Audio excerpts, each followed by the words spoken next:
Naam, bwana mtazamaji wa Trend TV, bwana leo niko hapa kwa ajili ya kuletea update hii hapa.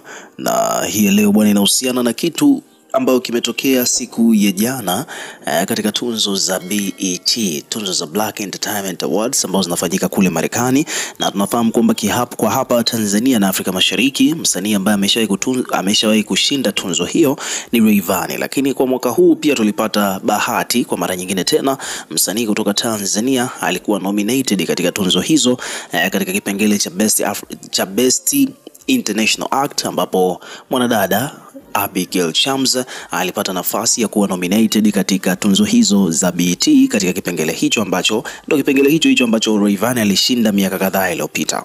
Umeona bwana, sasa this time around ni kwamba mambo bwana hayajawa mazuri kwa upande wa Tanzania, ambapo katika hicho kipengele bwana ni kwamba Abigail Chams alikuwepo pamoja na wasanii wengine, lakini kwa bahati mbaya ni kwamba hatujapata hiyo tunzo. Yani Abigail Chams hakupata nafasi ya kushinda tunzo hiyo. Katika hicho kipengele Best New International Act, ambapo hapo bwana kulikuwa kuna Abigail Chams kutoka Tanzania, kulikuwa kuna Julia Costa kutoka Brazil, kulikuwa kuna Amabi kutoka Brazil, kulikuwa kuna Dilala kutoka South Africa, kulikuwa kuna Dr. Yaro kutoka Ufaransa, kulikuwa kuna KWRN kutoka United Kingdom, kulikuwa kuna Mawasile kutoka France, kulikuwa kuna Odile kutoka United Kingdom, kulikuwa kuna Shari Poppy kutoka Nigeria.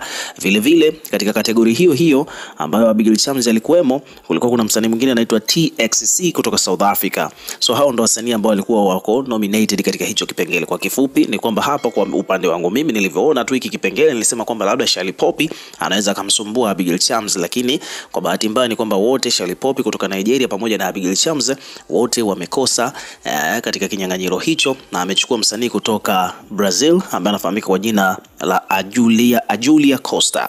Umeona bwana, so huyu mwanadada ndiye msanii kutoka huko nchini Tanzania, ndio amefanikiwa kutoa tunzo ya Best New International Act, tunzo ambayo alikuwa akigombania na msanii kutoka hapa Tanzania Abigail Chams. Kiachana na hilo ni kwamba Abigail Chams alihudhuria katika celebration au ceremony katika hizo sherehe za BET Awards kule Marekani, na of course alitu represent vizuri. Tulimuona alikuwa yuko pale akavaa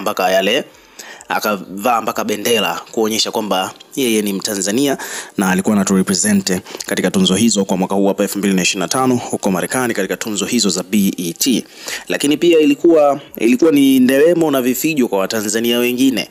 Wasanii wengine huko wa Tanzania bwana walikuwa na wenyewe pia wakifuatilia tukio hilo live, na wakati walivyomuona tu Abigail Chams katika kamera au katika runinga za BET, wabongo bwana walipiga kelele kweli kweli baada ya kumuona Abigail Chams akiwa katika television. Au bwana, sikiliza hapa wasanii wa Tanzania walivyokuwa wakitazama show live na jinsi walivyokuwa wakisupport, japokuwa huku nyumbani, lakini walisupport sana kwa kupiga kelele baada ya kumuona Abigail Chams katika red carpet za tunzo hizo za BET.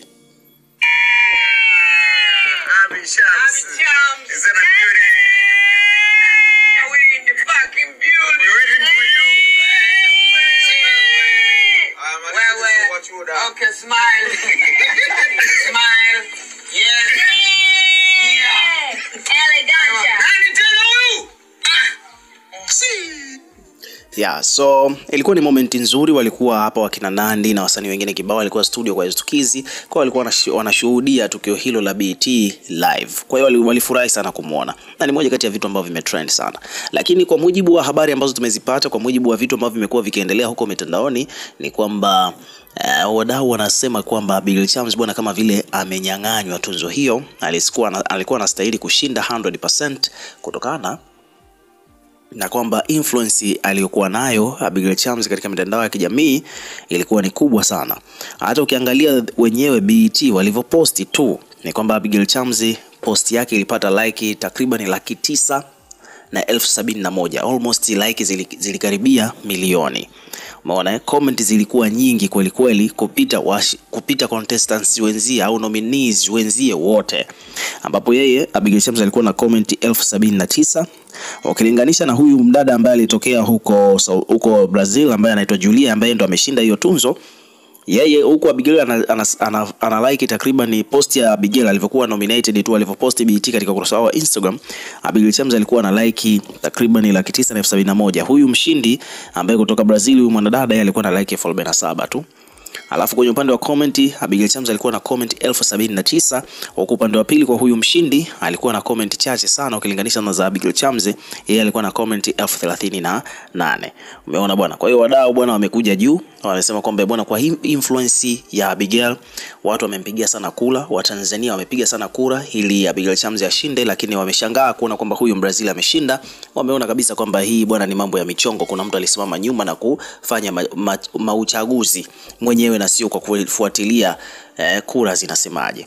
So hicho ndio kitu ambacho wabongo wamekishikilia. Lakini ukiachana na hiyo story, kitu kingine ambacho kimekuwa na highlight kubwa zaidi, ukiachana na performances za kina Playboy Carti, lakini pia kulikuwa kuna msanii ambaye anafahamika kwa jina la Kendrick Lamar, mmoja kati ya marapa wakubwa sana kutoka Marekani. Yeye bwana ndiye aliondoka na tunzo nyingi zaidi. Rapa huyu kutoka nchini Marekani, Kendrick Lamar, ameibuka mshindi wa tunzo 5 kwenye usiku wa tunzo za BET. Lamar ndiye aliyekuwa anaongoza kwa nomination katika tunzo hizo, akiwa amechaguliwa alikuwa amenominatiwa takriban kwenye tunzo 10. Umeona bwana, lakini ameshinda vipengele 5 ambavyo ni Album of the Year GNX kupitia album yake inaitwa GNX, Video of the Year kupitia Not Like Us, alafu kulikuwa kuna Best Male Hip Hop of the Year ambapo na pia vile vile Best Collaboration. Umeona bwana, lakini pia vile vile Best Video of the Year. Umeona bwana. So hizo ni tunzo ambazo Kendrick Lamar alikuwa ameshinda usiku huo. Lakini pia vile vile kwenye upande wa tunzo nyingine, umeona bwana, kama vile ukachana Album of the Year nimekuambia hapo ni Kendrick Lamar. Kulikuwa kuna kipengele cha Best Female Artist wa R&B alikuwa ni SZA. Best Male upande wa R&B alikuwa ni Chris Brown, na hawa wote kweli wana deserve. Chris Brown na SZA kweli wana deserve kuwa wasanii bora wa R&B. Lakini pia ukiachana na hiyo, kulikuwa kuna Best Female Hip Hop Artist. Huyu ni bidada anaitwa Doechii. Of course huyu pia alikuwa na deserve. Hapa hakukuwa na upendeleo kwa sababu hata mwenyewe pia nawafuatilia hawa, naona kabisa kweli walikuwa na style kushinda. Best Male Hip Hop Kendrick Lamar. Of course Kendrick Lamar ndo msanii bora wa hip hop kwa sasa hivi duniani. Hawa bwana.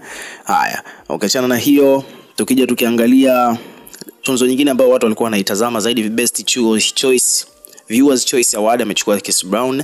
Lakini pia vile vile kulikuwa kuna Best Group, hapa amechukua Future na Metro Boomin. Of course Best Collaboration amechukua Kendrick Lamar na SZA. Alafu kwenye upande wa Video of the Year Not Like Us, ilikuwa ni kitu ambacho hakuna mtu ambaye anaweza kabisha. Video Director of the Year ni Dave Free ambaye alidirect video za Kendrick Lamar. Best Movie Never Too Much. Best Actor Denzel Washington, of course ana deserve. Lakini kwa upande wa Best Youngster Awards amechukua Blue Ivy, yule mtoto wa Jay-Z. Umeona bwana. Kwa hiyo hivyo ndivyo mambo yalivyo. Ukiwa kama mdau bwana, hebu weka maoni yako na wewe pia katika comment section, unazungumziaje hii issue. Tutakuwa tukisoma na kureplay kila comment, na pia hakikisha una subscribe kwa ajili ya kupata update zaidi.